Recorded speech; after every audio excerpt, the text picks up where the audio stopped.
our distinguished guests, Mheshimiwa Nyoro, the MP for Kiharu, our Vice Chancellor, Reverend Professor Patrick Monia, Dr. Joyce of Capital Solutions from Uganda, Mr. Symphorien Piana, CEO of Mwenda, Dr. Cecilia Wandiga, Executive Director, CSTI, Mr. Ballet Colley, Executive Director, Refugees Kenya. Ladies and gentlemen, and all protocols observed, good morning. Today, I feel honored to share with you some thoughts in the areas of university financing, education, and social transformation in Africa. Being in a setting of a Catholic university, you will forgive me for getting a bit biased towards Catholic education of philosophy and ethos. However, it may interest you to know that the said principles and ethos are Catholic because they are first of all human.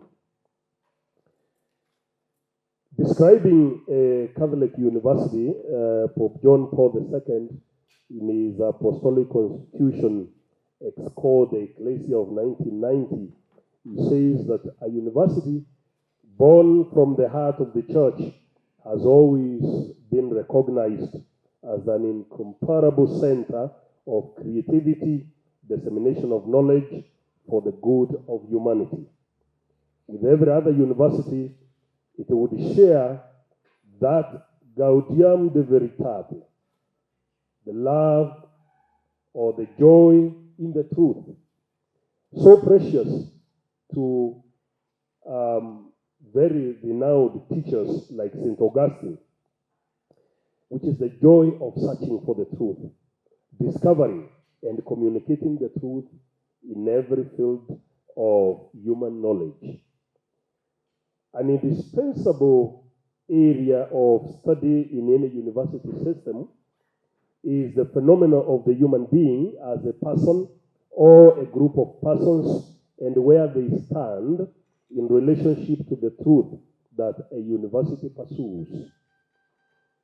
Whether a university pursues research in the areas of mathematics and natural sciences or social and human sciences, its findings are always ordered towards the good of the human beings.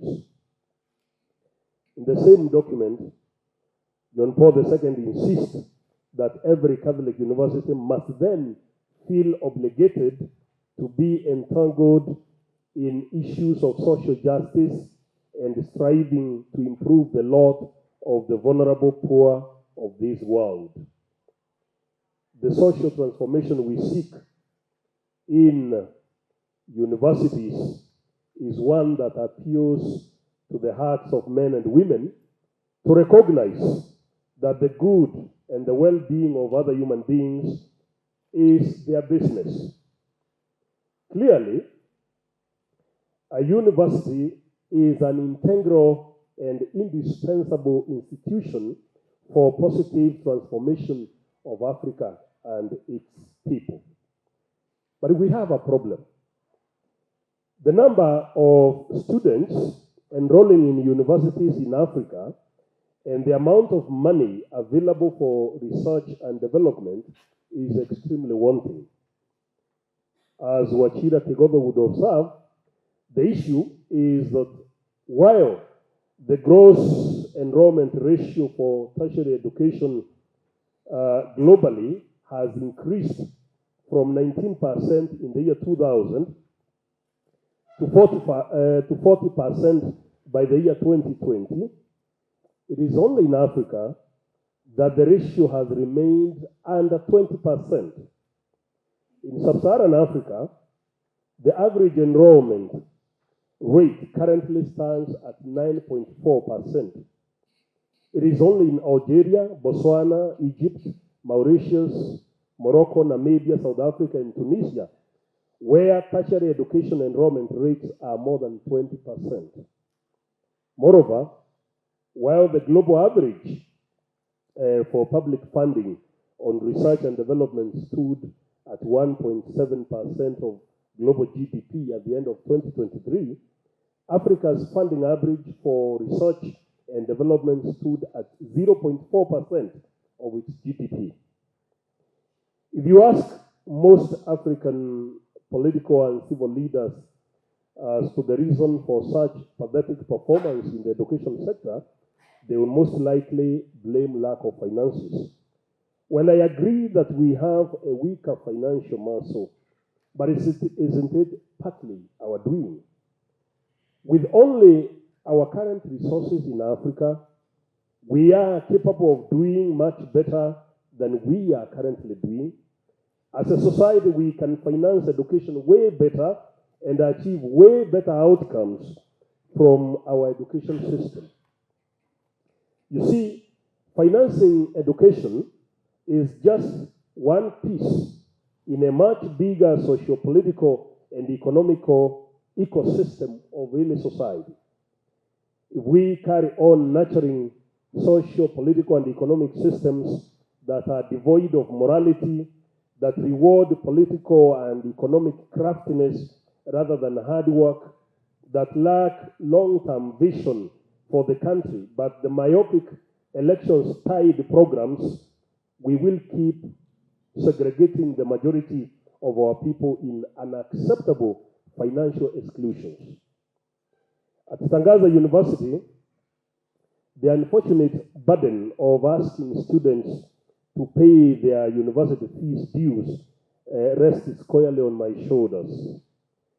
In that office, I have seen a lot of tears from parents and students who desperately want to be in the university, but they are locked in an impossible financial situation. When the priestly instinct in me kicks in, I want to cancel the tuition fee, but the administrator in me knows that I can't. Besides that being an invitation to the university council to fire me the following day, I also know that the survival of the university depends on these fees. The question left with me is, how can we as a society then assist our young people who need education but they cannot afford it? At Tangaza University, we set aside a small budget figure for occasional relief of stranded ongoing students.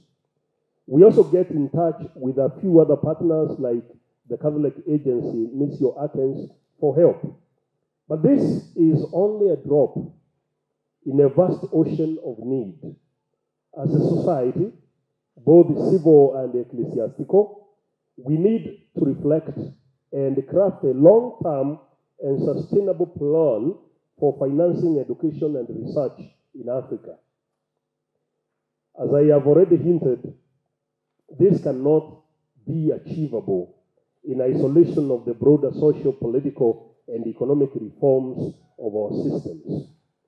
We got to be honest with ourselves and craft systems that produce servant leaders that serve people.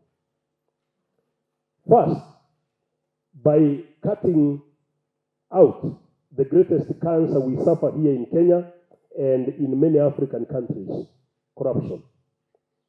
Towards the end of last year, my dear ladies and gentlemen, the Kenya Association of Manufacturers said that Kenyans are losing about 3 billion shillings of their tax money every day to corruption.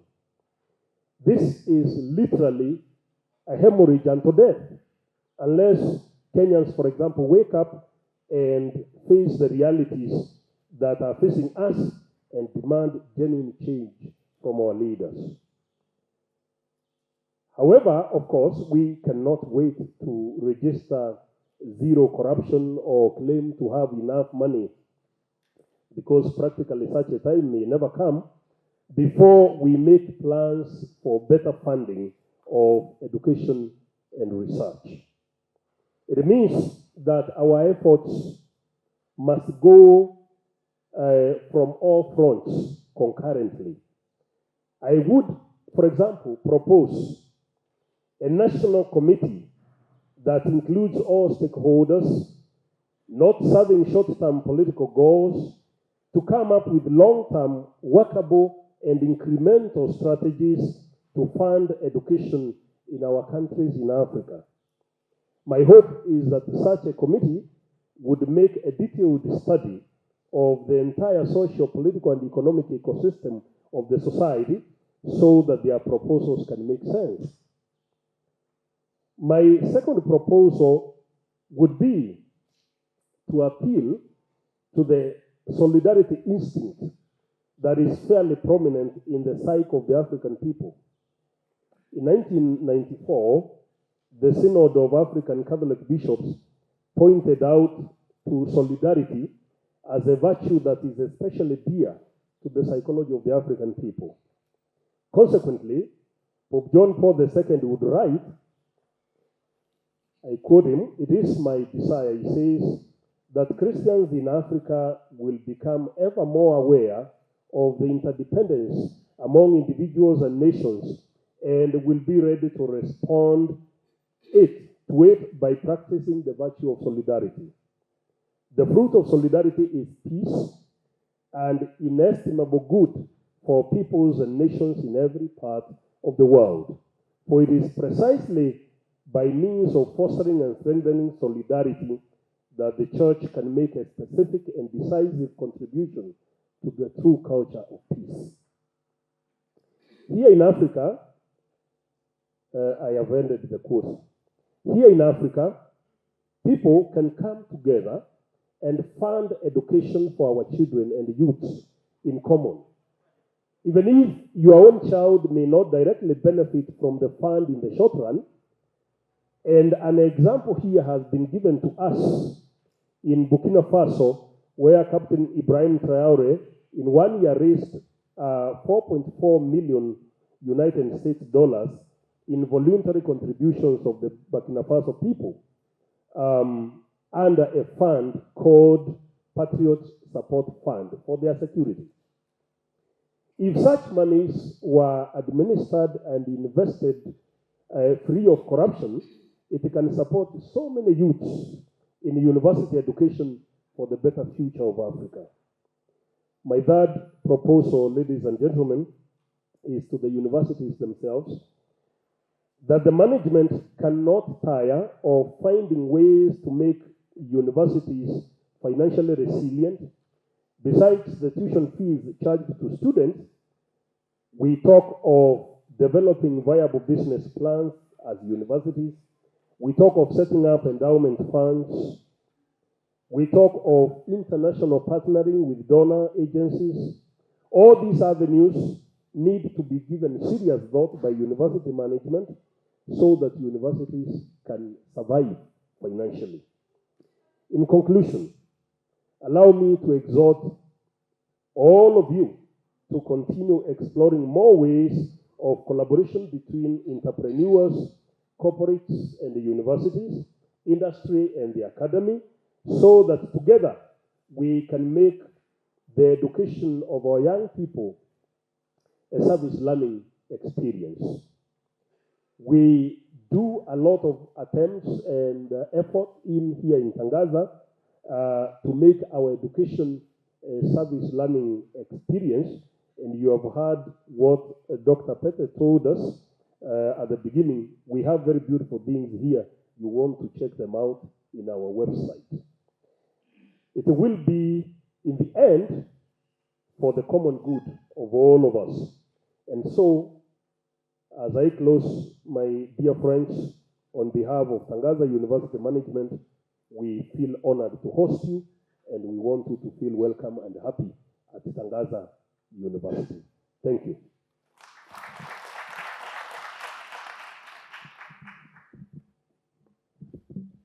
Thank you so much.